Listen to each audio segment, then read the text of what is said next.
का पहला प्रश्न है कि अभिकथन और कारण पर आधारित है, जिसमें अभिकथन है प्रजातियों को उनके प्राकृतिक आवास में संरक्षित करने के लिए विशिष्ट निकट की पर्याप्त जानकारी होनी आवश्यक है। और दूसरा कारण है कि किसी भी जीव की कार्यात्मक भूमिका अपने निकट में ही संपन्न होती है। तो कौन सा कथन जो है सही है? केवल ए या दोनों सही है या आर ए की सही व्याख्या करता है, या फिर ए या दोनों सही है आर ए की सही व्याख्या नहीं करता है। तो इसका सही जो आंसर है वो आपका है ए ऑप्शन, कि ए या दोनों सही हैं और एक दूसरे की सही व्याख्या कर रहे हैं। अगला प्रश्न है कि निम्नलिखित में से कौन सी एक प्रजाति पारिस्थितिकी तंत्र की हानि से तुरंत प्रभावित हो जाती है? की स्टोन प्रजाति, संकेतक प्रजाति, अम्ब्रेला प्रजाति या फिर फाउंडेशन प्रजाति। जिसका सही जो आंसर है वो आपका है बी ऑप्शन, संकेतक प्रजाति। संकेतक प्रजाति से अभिप्राय किसी एक पौधे या जंतु की प्रजाति से है जो पर्यावरण परिवर्तन के लिए बहुत ही संवेदनशील होता है। यह प्रजाति परितंत्र की हानि से तुरंत प्रभावित होती है, जिससे एक चेतावनी के रूप में इसका प्रयोग किया जा सकता है। अगला प्रश्न है निम्नलिखित में से कौन सा एक परितंत्र की उत्पादकता को सर्वाधिक प्रभावित करता है? वर्षा की मात्रा, मृदा प्रकृति, पोषक उपलब्धता या फिर सूर्यातप। तो इसका सही जो आंसर है वो आपका है डी ऑप्शन, सूर्यातप।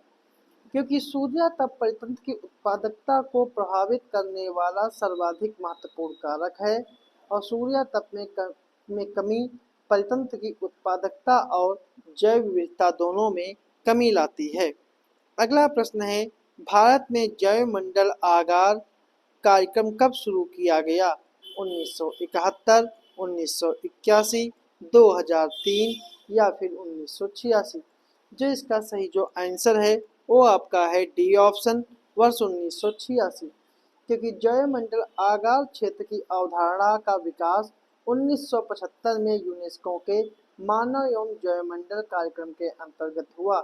इसका उद्देश्य परितंत्र और इसके आनुवंशिक पदार्थों का संरक्षण करना था और भारत में जैवमंडल आगार की शुरुआत जो है 1986 में की गई।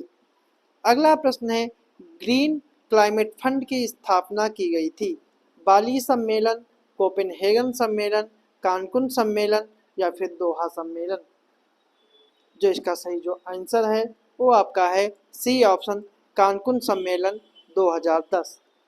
ठीक है, क्योंकि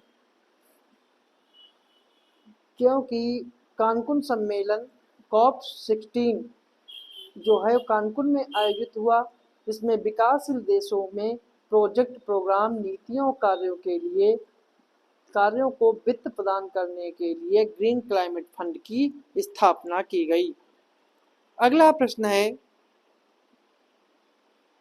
थर्मोस्टेट वह यंत्र है जो तापक्रम मापता है, एक समान ताप बनाए रखता है, ताप भिन्नता मापता है या फिर अति निम्न ताप ना मापता है। तो कौन सा सही है? जिसका सही जो आंसर है वो आपका है बी ऑप्शन, एक समान तापमान बनाए रखता है। ठीक है, तो जो रेफ्रिजरेटर होता है उसमें थर्मोस्टेट का ही प्रयोग किया जाता है जो तापमान को एक समान बनाए रखता है।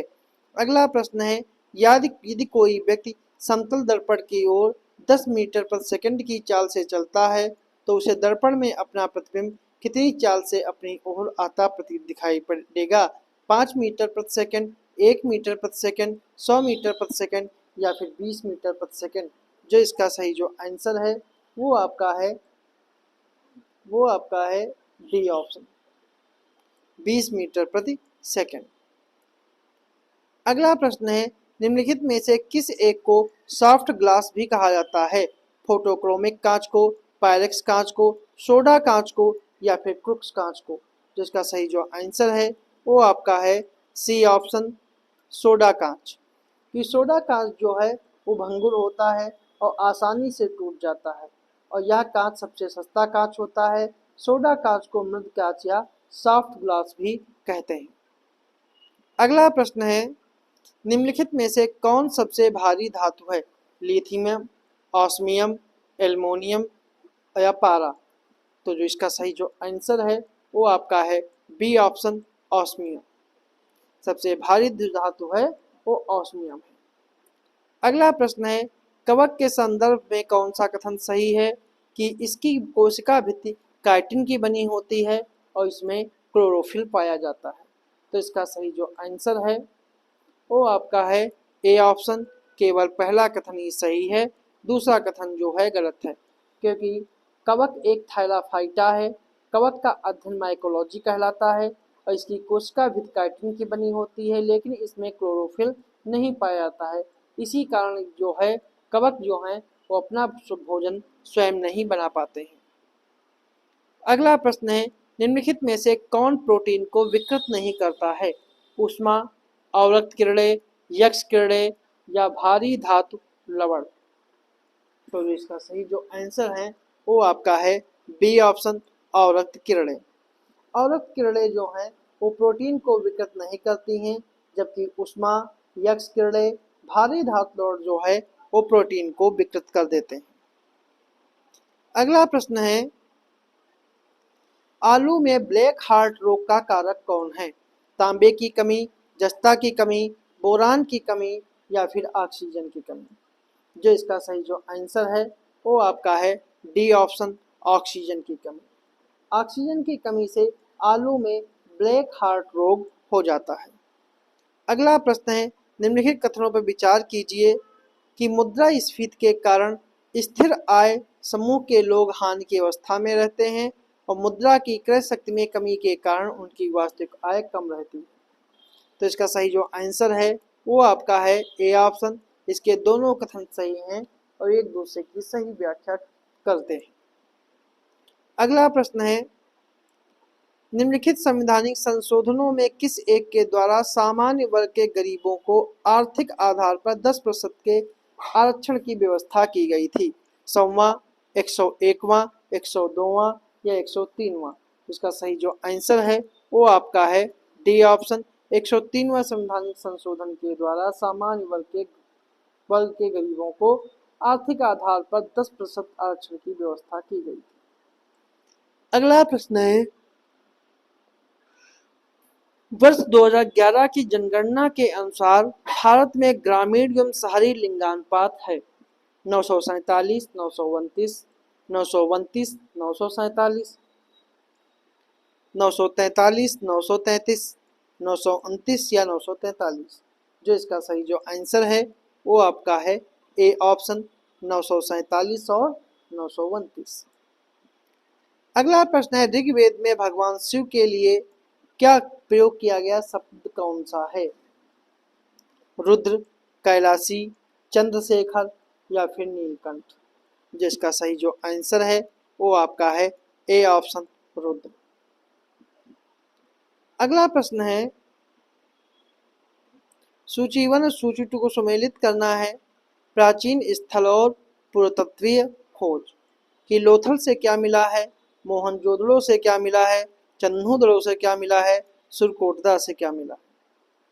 तो इसका सही जो आंसर है, लोथल से जो है वो गोदीवाड़ा मिला है, मोहनजोदड़ो से कुआं मिला है, चन्हूदड़ो से वृत्ताकार ईंटें मिली हैं और सुरकोटदा से घोड़े की हड्डियां मिली। तो इस प्रकार सही जो आंसर है वो सी ऑप्शन है।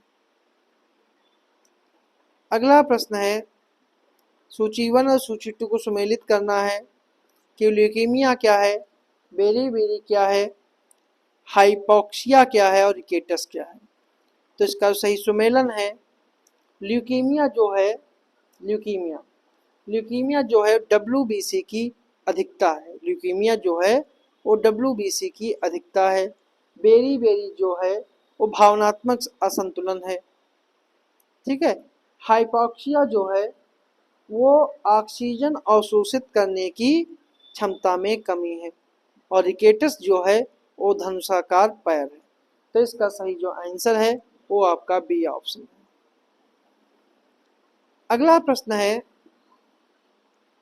निम्नलिखित में से कौन सा यंत्र प्रकाश के पूर्ण आंतरिक परावर्तन पर आधारित है? ऑरिस्कोप, गैस्ट्रोस्कोप, ब्रांकोस्कोप। ठीक है, तो कूट के अलावा चयनित करना है केवल एक, एक और दो, दो और तीन, और एक दो तीन। तो जिसका सही जो आंसर है वो आपका है डी ऑप्शन। तीनों जो हैं वो सही हैं, वो प्रकाश युक्त पूर्ण आंतरिक परावर्तन पर आधारित है, इसलिए इसका डी ऑप्शन सही है। तो ये थे हमारे आज के कुछ प्रश्न।